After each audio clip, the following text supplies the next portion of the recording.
गर्मी की छुट्टियां चल रही थी। बाहर की धूप आग जैसी थी, लेकिन घर के अंदर पंखे की हवा में एक खास सी ठंडक थी। रिया अपने खिलौनों के साथ खेल रही थी जब मम्मा अचानक चाय की चुस्की लेते हुए मुस्कुराई और कहा, रिया, इस बार गर्मी की छुट्टियों में हम नानी के गाँव चलेंगे। रिया की मम्मा की ये बात सुनते ही जैसे कमरे की हवा बदल दी। रिया ने जिंदगी में कभी गाँव नहीं देखा था। जन्म से अब तक वो सिर्फ शहर की भीड़, बड़ी इमारतें, मॉल और ट्रैफिक की आवाजें ही पहचानती थी। गांव उसके लिए एक कहानी जैसा था, मम्मा की यादों में बसा हुआ। सच मम्मा, हम नानी की गांव, वहाँ पेड़ होते हैं ना, और खेत भी।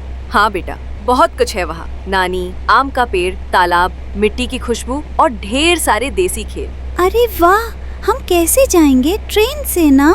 नहीं बेटा, इस बार बस से जाना है। नानी का गांव ट्रेन से बहुत दूर पड़ता है, बस ही जाती है वहाँ तक। बस? पर मैंने कभी इतनी लंबी बस यात्रा नहीं की। ट्रेन तो ठीक है, लेकिन बस में रास्ता लंबा होगा ना? शहर में पली बड़ी रिया के लिए बस एक स्कूल वैन जैसी चीज थी, जहाँ सीट छोटी होती थी, खिड़की के बाहर सिर्फ ट्रैफिक ही दिखता था। लेकिन अब मम्मा जिस बस की बात कर रही थी, वो उसे किसी जंगल या पहाड़ी क्षेत्र से गुजरती हुई लग रही थी। तो आजमा लो बेटा, कभी तो पहला सफर होता है ना। और गांव की तरफ जो रास्ता जाता है वो सीधा नहीं, लेकिन बहुत सुंदर है। वहाँ खेतों में लहराती फसलें होती हैं, दूर दूर तक फैले पहाड़, रास्ते में झरने और बस की खिड़की से दिखने वाला असली भारत। तो क्या मैं खिड़की वाली सीट पर बैठ सकती हूँ? तुम्हारी ही तो है वो सीट। अगली सुबह कुछ खास थी। धूप खिड़की पर हल्के सुनहरे रंग बिखेर रही थी, जैसे वो भी रिया को अलविदा कह रही हो। रिया का चेहरा चहक रहा था। मम्मा ने चाय बनाई और रिया ने अपना छोटा सा बैग फिर से ध्यान से सजाया। नानी के लिए खुद बनाई गई एक प्यारी सी ड्राइंग, जिसमें नानी और रिया आम के पेड़ के नीचे हंस रही थी। अपनी गुलाबी टोपी जो हर छुट्टी में साथ जाती थी, रंग बिरंगे पेन और एक छोटी डायरी जिसमें वो अपने गांव के अनुभव लिखने वाली थी। आम की खट्टी मीठी टॉफियां जो नानी को बहुत पसंद थी, और एक छोटा सा टेडी जो रात में उसे अकेलापन महसूस नहीं होने देता था। ये बैग सिर्फ सामान नहीं था, ये रिया की दुनिया थी। उसकी मासूम भावनाएं, नानी के लिए प्यार और एक नई दुनिया को गले लगाने की तैयारी। जब वे बस स्टैंड पहुँचे, वहाँ जीवन अपने पूरे शोर में चल रहा था। कहीं कोई पानी की बोतल बेच रहा तो कोई बच्चों को चिप्स दिलवा रहा था। हॉर्न की आवाजें, धूप की तपिश और पास ही किसी दुकान से आती ठंडी लस्सी की मीठी खुशबू। रिया पहली बार इस तरह की हलचल में थी। मम्मा, ये बस इतनी ऊंची क्यों है? मुझे तो चढ़ते ही डर लग रहा है। ताकि तुम ऊपर से खेत, पहाड़ और आसमान सब देख सको। जैसे ही बस चली, धक्के के साथ एक नई कहानी शुरू हुई। मम्मा, ये बस ट्रेन जैसी आवाज क्यों नहीं करती? ट्रेन छुक छुक करती है ना?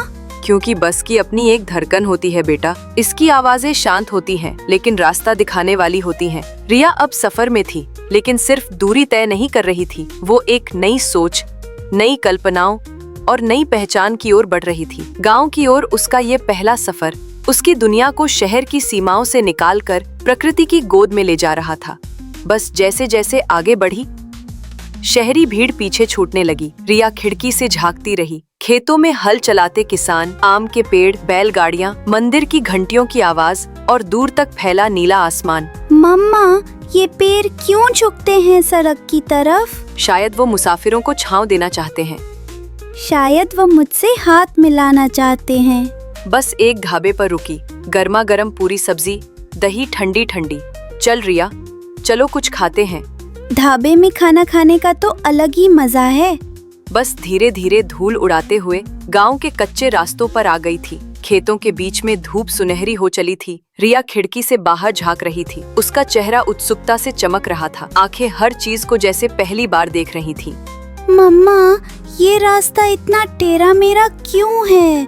पहियों से झटके लग रहे हैं। क्योंकि ये रास्ते किसी शहर की तरह सीधे नहीं होते बेटा, ये गांव की जिंदगी की तरह है। रिया ने देखा, दूर खेतों में गायें चर रही थीं, बच्चे आम के पेड़ के नीचे खेल रहे थे और एक बुजुर्ग किसान अपनी बैलगाड़ी के साथ लौट रहा था। रिया, मम्मा, यहाँ सब कुछ जैसे कहानी में होता है। कोई शोर नहीं, कोई भागदौड़ नहीं। मम्मा, हाँ बेटा, यही तो असली जिंदगी है। यहाँ वक्त धीरे चलता है और लोग दिल से जीते हैं। गांव की पहली गली में बस घुसी तो चारों ओर मिट्टी की सौंधी खुशबू और नीम के पेड़ों की छांव ने जैसे रिया को थाम लिया। दरवाजों पर खड़ी औरतें मुस्कुरा रही थी। तभी एक पुराना लकड़ी का दरवाजा खुला और नानी बाहर निकली। अरे मेरी लाडो, तू तो कितनी बड़ी हो गई है, अब तुझसे गोदी में नहीं उठाया जाएगा। लानी, मैंने तुम्हारे लिए एक ड्राइंग बनाई है, देखो ना, ये आप हैं और ये आपका बगीचा। अरे वाह, तू तो मेरी कलाकार बन गई है। अब सच में मेरा घर रोशन हो गया। लेखक के रूप में मैं कह सकता हूँ, वो दृश्य केवल एक लड़की का अपनी नानी से मिलना नहीं था, वो उस शहर की बच्ची का पहली बार मिट्टी से रिश्ता बनाना था, जहाँ हवा में अपनापन था, जमीन पर सच्चाई और रिश्तों में मिठास। रिया के लिए ये बस एक सफर नहीं, बल्कि अपनी जड़ों से पहली मुलाकात थी, एक नई दुनिया की शुरुआत। क्या रिया को गांव की जिंदगी रास आएगी? जानने के लिए देखिए अगला भाग। अगर आपको रिया की ये यात्रा पसंद आई हो तो वीडियो को लाइक करें, चैनल को सब्सक्राइब करें और बेल आइकन दबाएं ताकि अगला भाग आपसे छूटे नहीं।